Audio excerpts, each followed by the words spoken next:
About half a year after getting married, an event struck my life out of the blue. I was saddled with caring for my father-in-law, who became bedridden after an accident. As I struggled with caregiving for the first time, my husband said to me, "You handle my dad's care. We're going to relax in Hawaii." He and my mother-in-law left for Hawaii, leaving me behind. But they were unaware of the tragedy their decision would later cause. My name is Adeline. I'm 30 years old. I've always loved cooking, so after college, I joined a major restaurant chain. 8 years in, I'm now in charge of developing new products in the planning department. I met Will, who would later become my husband, 2 years ago. I happened to go to my favorite bar alone, and since it was full, I was seated at the counter next to Will. We struck up a conversation through the bar's owner and found out we were the same age. Our chat quickly blossomed, and we ended up exchanging contact information. Since then, Will would regularly ask me out for meals, and we started dating.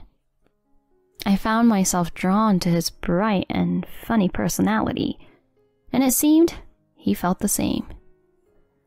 Our relationship naturally progressed, and after dating for a year, we tied the knot 6 months ago. Currently, we're enjoying newlywed life in an apartment halfway between our workplaces. Both of us working means sometimes skimping on housework, but he always said with a smile, "Don't worry about the housework being perfect. I'm happy just being with you, Adeline." I wish I had time to make a proper dinner, though. "Oh, it's fine. Just having dinner with the person I love is happiness enough for me. That's what I think." Thanks. You're always so kind, babe. Only to you, honey. I want to be super kind to the person I love. That makes me happy. I'm so glad I became your wife. Me too. Having a wife like you makes me super happy.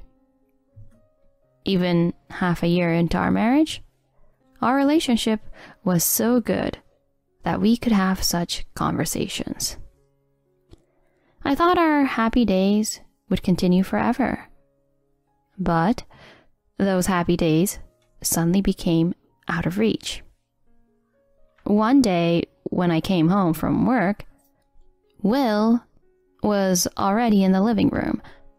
Usually, whoever gets home first would greet the other. But the atmosphere was strangely heavy that day. He was frowning at his phone, and I tentatively spoke to him. "Hey, you. I'm home. Is everything okay?" "Hi, babe. Welcome back. I was just zoning out." You looked really worried. Did something happen? "Well, I just got a call from Mom." From your mother? "Dad had an accident." What? I was so shocked. I couldn't quite process his words. But we couldn't just sit around at home. I held his hand and said, "What are you sitting around for? We need to go to your dad right now." "No, we can't right now." "Why not?" "Dad's not in a state to be seen right now." You mean his condition is really bad? "Yeah, Mom says she'll stay with him until he settles down. So we don't need to go." Oh. His words let me know there was nothing I could do at the moment. I let go of his hand and sat down on the sofa as well. I hope he's okay. Will remained silent. His silence only amplified my anxiety. Just the other day, my father-in-law, Derek, has celebrated his 65th birthday. He always took care of his health and was the picture of wellness, going hiking and golfing on weekends. He runs a company, and my husband works for him. It must be tough for him to see his father, who's also his boss, like this. He was incredibly down that day, which was hard to imagine, given his usual cheerfulness. A week later, we were finally able to visit Derek. As Will and I headed to his hospital room, he lay there with a weak smile. "Derek, how are you feeling?" He scratched his head apologetically in response to my question. "Oh, Adeline, I feel bad that I've made you guys worry." "Don't be silly. I'm just relieved that you're safe." Huh, it's nice to hear you say that. I can talk, slowly but surely. I'm okay. "I'm glad. But please, take it easy for a while, okay?" His face lit up with joy at my words. Seeing his smile, I felt a bit relieved. It seems the accident damaged his spinal cord, and he still has some paralysis. The plan for treatment is to stay in the hospital for about 2 months of rehab, and then see how things go. He'll need regular rehab after he's discharged. While he is away, Will take over as the acting president of the company. Although it's only temporary, the idea of my husband becoming the president feels strange. As I watched the guys talk, my mother-in-law Paulina appeared in the hospital room. She called me over to the corner of the room and spoke to me with a tone dripping with sarcasm. "Hey, Adeline. You do understand your place, don't you?" What do you mean?" "Well, just because Will is becoming president doesn't mean you'll have it easy. Understand? Don't get too comfortable with him being in that position. Okay?" "There's no need to worry about that. I work and earn my own salary. Thank you." We'll see about that. After all, you approached Will knowing he was the son of the president, didn't you? Shame on you." She scoffed at me, casually tossing out such accusations. But that was just her imagination, not the truth. I found out Will was the president's son well after we started dating. From the beginning of our marriage, Paulina has consistently treated me with this kind of disdain. I didn't want to be disliked based on a misunderstanding, so I corrected her on the spot. "Paulina, I didn't approach him for his money. I fell for him because of who he is as a person." "Sure. Like I believe anything that comes out of your mouth." "I'm telling you the truth. You got the whole thing wrong." "Whatever. No matter what you say, I will never approve of you." "How could you say that?" Perhaps, noticing our conversation, Derek asked, "What's going on?" She dismissed it with a "nothing, and glared at me. It was clear from her behavior that she doted on Will.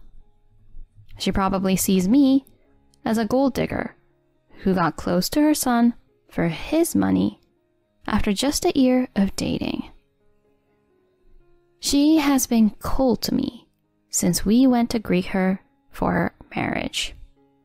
But to think she would speak to me like this, even with her husband in this condition?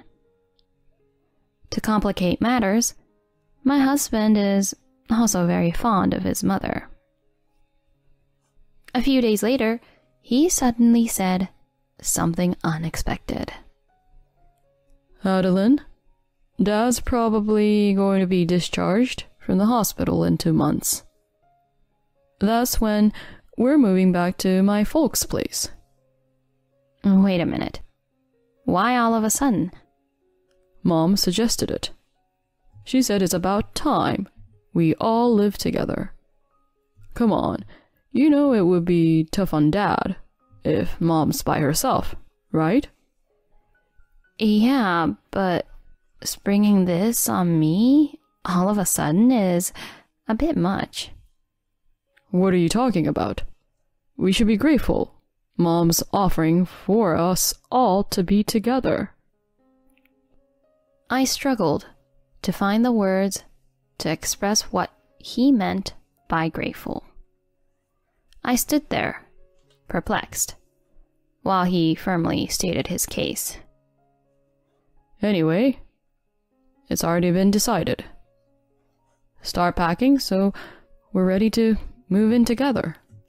Hold on. If we move to your family's place, our commute will become a hassle. We specifically chose an apartment midway between our workplaces for a reason. It's only about a 15-minute drive from the house. If anything, it's closer for you. You're lucky. It seemed that he and his mother had already settled the matter of living together.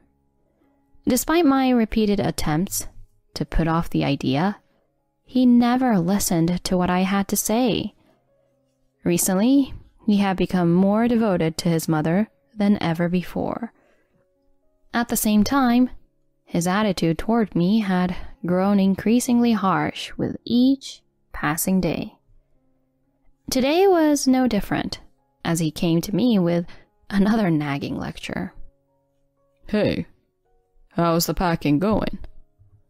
I can't take time off on moving day, so you'll have to cover for me, okay? You'll also handle the caregiving and the housework. Don't put any strain on Mom. The stress of moving preparations, along with a peak period at work, was taking a mental toll on me. 2 months later, we successfully moved, and Derek was discharged from the hospital. But without a moment's rest, I was thrust into the unfamiliar world of caregiving. I woke at 4 a.m. to prepare breakfast and do the laundry. Once that was done, I would hurry to help Derek with his morning massage and getting dressed. I had to eat before Will and Paulina, and right after finishing, I helped Derek with his meal. Only after everyone had breakfast could I finally head to work. Despite my efforts in caregiving and household chores, it seemed I could never satisfy Paulina. Every morning, as I tried to leave for work, she would invariably hold me back. "Adeline, dear, could I have a word?"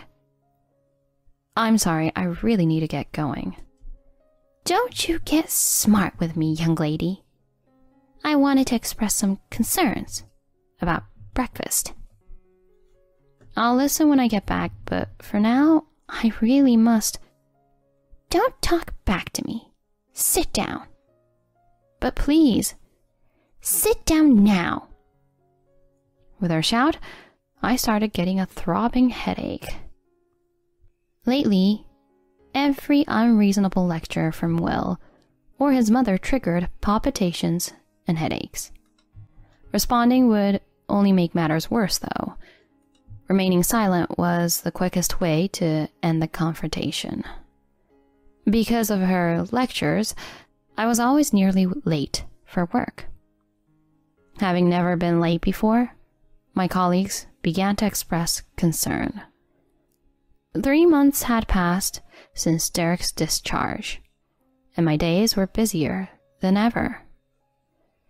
After returning from work, I had to immediately start preparing dinner. One evening, rushed by the lack of time, Will criticized the meal I hurriedly put together. Hey, Adeline. What the hell is this? I come home tired, and this is what I get? I'm sorry, I had to step away to wash Derek, so I just made stew. Ugh. Make something more substantial next time, will you? Paulina just smirked at my silence. Feeling dejected, I went to help Derek with his evening routine. Noticing my demeanor, he expressed concern. Adeline, dear, you don't look well. Are you all right? Oh, yes, I'm fine. Just a little busy with work. Are you sure that's all? I've been hearing a lot of shouting from my wife and Will. It's all my fault. I'm just not very efficient at things. Well, I don't see it that way. To keep him from worrying, I forced the biggest smile I could manage and lied. Otherwise, I wouldn't have been able to keep it together. Honestly, I wanted to escape from here for so long, but now I kept thinking, what would happen to him if I left? With that thought, I just couldn't bring myself to abandon everything. As the end of the year approached, I got some time off from work, but that just meant I was stuck with more chores at home. It was on New Year's Eve that Paulina dropped a bombshell. Mom and I are going to Hawaii. What? Hawaii? Yeah, Mom and I have been planning this. Wait a minute. How can you even think of that with your dad in this condition? It's fine. You're here, right? You're off work. You can handle it. My husband and his mother had this smug look on their faces as they showed off their huge suitcases. They seemed to find my bewildered state amusing, barely holding back their laughter. On the day of the trip, as they were leaving the house, Will casually said, Take good care of Dad. We're going to chill in Hawaii. Good luck on your own. They laughed and closed the door behind them. That's when something inside me just snapped. Good luck? Take care of him? What is he even talking about? Why do I, the daughter-in-law, have to do everything by myself? That's it. When they get back, I'm definitely getting a divorce. I felt much better when I said that to myself, and I decided to devote myself to caring for Derek while they were gone. Since I was going to get a divorce anyway, I didn't bother with the housework. The next day, as usual, I prepared breakfast for Derek and took a towel and clothes to his room. That's when he greeted me with a smile. Happy New Year, Adeline. Happy New Year to you too, Derek. Where are Will and Paulina? It seemed like there was some trouble last night. They went on a trip to Hawaii. Hawaii? He asked, a look of confusion spreading across his face, followed by a deep sigh. I didn't know how to respond, so I stayed quiet. Then, unexpectedly, my bedridden father-in-law sat up. What in the world? Let's get started. Adeline, I owe you an apology. Wait. Are you sure you're okay? I've been able to get up by myself for a few days now. I was just waiting for the right time to show everyone. I never thought those two would give me such a perfect opportunity. What do you mean? Then he started to explain with a sly grin. Apparently he had been trying to do something about the situation where I was the only one being overworked. He'd asked his wife and son for help, but they completely ignored him. Moreover, he received a call from the company's executive vice president, reporting that my husband, who was acting as president, was doing whatever he wanted. It seemed likely that they used company funds for their trip. So, Derek got in touch with people at the company and had them monitor my husband's actions. It turned out that his work attitude was lazy, and the employees were all angry. Derek was planning to return as president after the new year, and my husband was going to be demoted back to a regular employee. But after this incident, Derek decided to fire him. Regarding the house, it was actually in my father-in-law's name. He'd made plans to change the locks while they were away, so when they returned, they wouldn't be able to get in. A week later, there was a ruckus at the front door and the intercom started buzzing non-stop. My husband and his mother had returned from Hawaii and were trying to force the door open. I responded to them through the intercom monitor. "Welcome back. How was the trip?" "Adeline, you're home? I can't get the door open. Open it quick." "Sorry, but I can't. Your father told me not to let you in." "What? What are you talking about?" "So, did you guys have a good time on that trip funded by the company's money?" "What? How did you—" Will, with a look on his face that screamed, "How do you know about that?" left me unable to help but burst into laughter as I watched their expressions on the monitor. Just then, Derek, who had been listening in, chimed in. "Aha, just as I thought. You did use the company's money, didn't you?" Dad? I thought you couldn't get up." "Thanks to Adeline, I've been getting help with my rehab from Adeline every day. I've been able to get up for a few days now.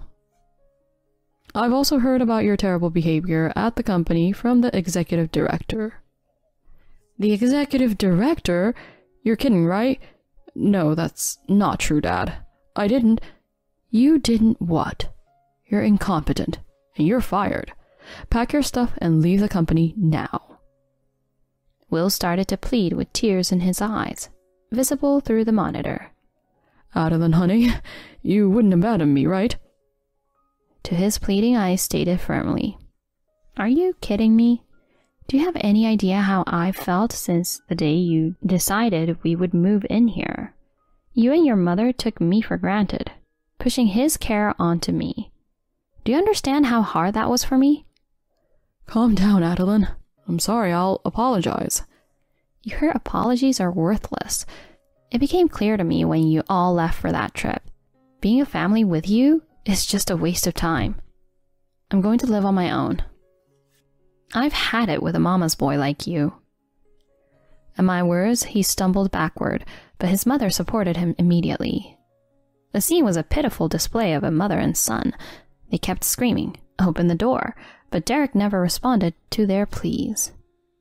With the help of the lawyer contracted by Derek's company, our divorce was finalized. Since then, I haven't seen them. Rumor has it the mother and son duo both are unemployed and unable to rent a place, living in cheap motels and picking up day labor.